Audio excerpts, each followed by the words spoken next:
Warga Korea Selatan akhirnya minta maaf kepada Indonesia melalui perwakilan mereka di media sosial dan mengatakan Korea Selatan minta maaf dan kebanyakan dari kalian tidak memaafkan. Sekarang presidennya turun tangan, guys. Mereka panik saat 안녕하세요. 지금 말도 안 되는 일이 발생하였습니다.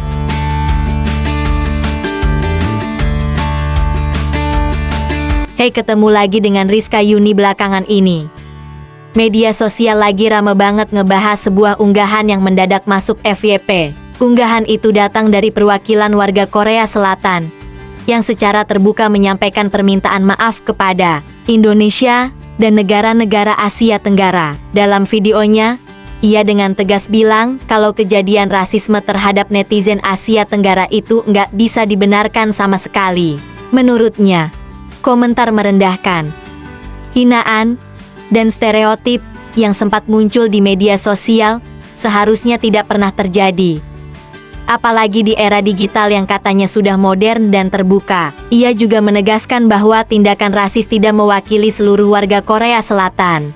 Justru, banyak masyarakat di sana yang merasa malu, kecewa, dan prihatin atas perilaku oknum yang sudah melukai perasaan orang lain, khususnya netizen dari Indonesia. Yang bikin video ini makin disorot, ia secara langsung meminta pihak yang melakukan penghinaan untuk segera menyampaikan permintaan maaf secara terbuka, bukan cuma buat formalitas, tapi sebagai bentuk tanggung jawab dan penghormatan kepada sesama manusia. Unggahan ini langsung banjir komentar. Banyak netizen Indonesia yang mengapresiasi sikap berani dan dewasa tersebut.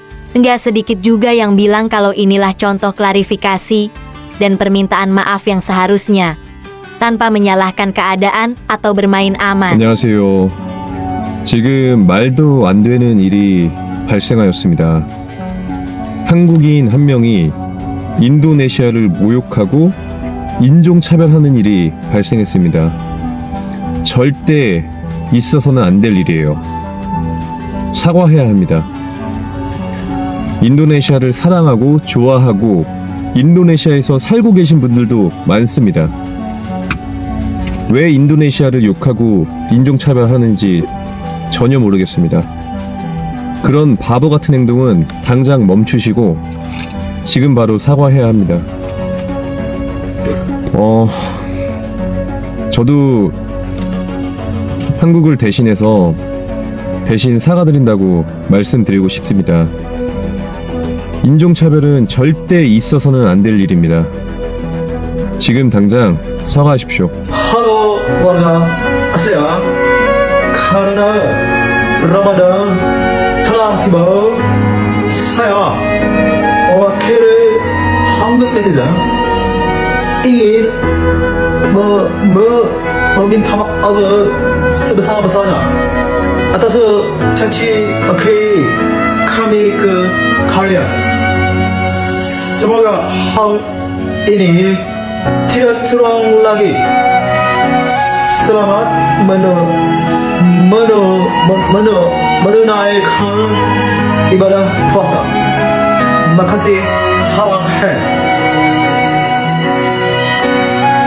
Nama saya Min Chul Kim dan saya orang Korea yang lagi tinggal di Indonesia. Pertama saya mau mengucapkan minta maaf dari lubuk hati paling dalam. Dan kemarin sebenarnya banyak orang-orang tulis komen dan nanya saya, gimana, kenapa kok orang Korea kayak gitu? Saya mau ngomong, itu komunitas Indo sarang itunya sangat minor, sangat yang kecil.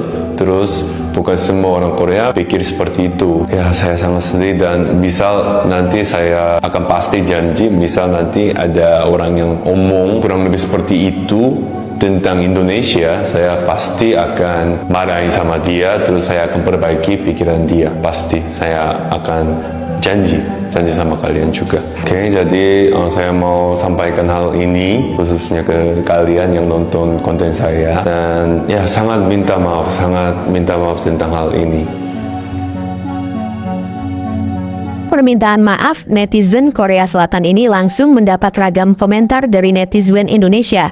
Ada yang bilang permintaan maaf ini heels, tapi juga ada yang merespon itu hanya sekedar pura-pura saja. Warga Korea Selatan akhirnya minta maaf kepada Indonesia melalui perwakilan mereka di media sosial dan mengatakan bahwa kejadian ini seharusnya nggak terjadi guys, dan pihak yang melakukan rasisme kepada netizen Asia Tenggara untuk segera meminta maaf. Dan sekali lagi dia menegaskan bahwa tidak semua orang di Korea Selatan setuju dengan diskriminasi tersebut. Ini disampaikan secara langsung oleh salah seorang netizen asal Korea Selatan yang diduga juga punya kedekatan dengan masyarakat Indonesia, yang meminta maaf atas nama Korea Selatan karena tindakan rasisme yang terjadi di media sosial. Baginya ini tuh tindakan yang bodoh dan tidak seharusnya terjadi. Ia tegaskan bahwa ia menyukai Indonesia dan mengetahui bahwa banyak warga Korea Selatan yang tinggal dan cari nafkah di Indonesia. Dia juga mendesak pelaku penghinaan tersebut untuk segera minta maaf deh secara langsung, dan ia merasa perlu bersuara untuk menunjukkan bahwa nggak semua warga di Korea Selatan itu rasis. Ia ingin menjaga hubungan baik dengan masyarakat Indonesia dan terutama netizen Asia Tenggara. Korea Selatan minta maaf dan kebanyakan dari kalian tidak memaafkan. Sekarang presidennya turun tangan guys. Mereka panik, saham jeblok, rating anjlok, kemudian banyak terjadi unfollow massal kepada selebritis dan K-pop. Tentu itu mempengaruhi stabilitas dunia hiburan. Belum lagi di ranah pariwisata banyak yang cancel penerbangannya untuk berlibur di sana, dan udah banyak hacker Asia Tenggara yang melakukan peretasan terhadap dunia digital mereka. Asia Tenggara yang selama ini dijadikan sebagai pasar kini menjadi kekuatan digital yang besar. Gila sih, aku yakin kalian ngelakuinnya itu sambil rebahan, ketawa-ketawa, tapi bisa memporak-porandakan perekonomian negara itu. Kira-kira mereka bisa bangkit lagi gak ya? Atau ini merupakan titik dari kehancuran Korea Selatan? 미안합니다, 인도네시아. 모든 한국인이 그런 건 아닙니다. 하지만 우리는 동료 한국인들에게 잘못을 인정합니다. 우리는 수십억 원의 손실을 입었습니다. 많은 시민들이 한국 방문 계획을 취소했기 때문입니다. 우리는 수십억 원의 손실을 입었습니다.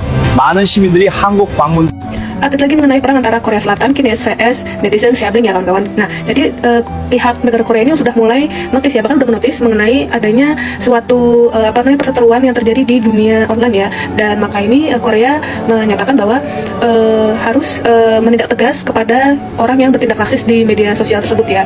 Dan untuk aku pribadi, karena aku merasa user itu yang menghina Indonesia pertama itu terlalu dislike, akhirnya aku mereport yang bersangkutan tadi, karena itu menurut aku terlalu toksik dan dia nggak menyadari bahwa perbuatannya itu juga sudah merugikan negara dia. Nah, menurut kamu gimana? Komen ya.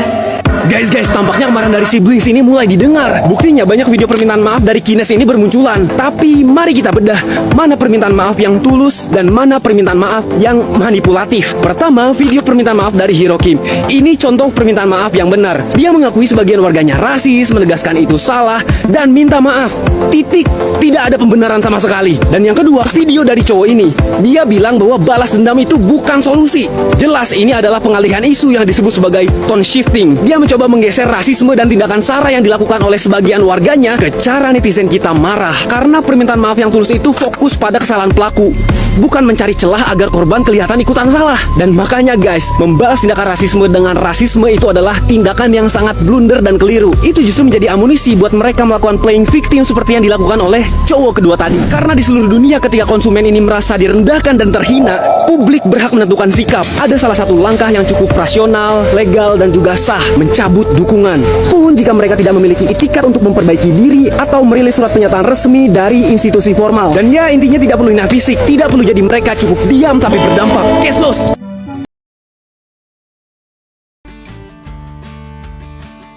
Di sisi lain, ada juga yang berharap kejadian ini bisa jadi pelajaran penting, bahwa bercanda berlebihan, merasa superior, atau merendahkan budaya lain bukanlah sesuatu yang keren, karena di balik layar, kata-kata itu nyata, dan dampaknya juga nyata, dan semoga setelah ini, media sosial bisa jadi ruang yang lebih saling menghargai, bukan tempat untuk merendahkan satu sama lain. Jika kalian menyukai video seperti ini, jangan lupa like, komen, dan subscribe, agar kalian tidak ketinggalan video menarik lainnya.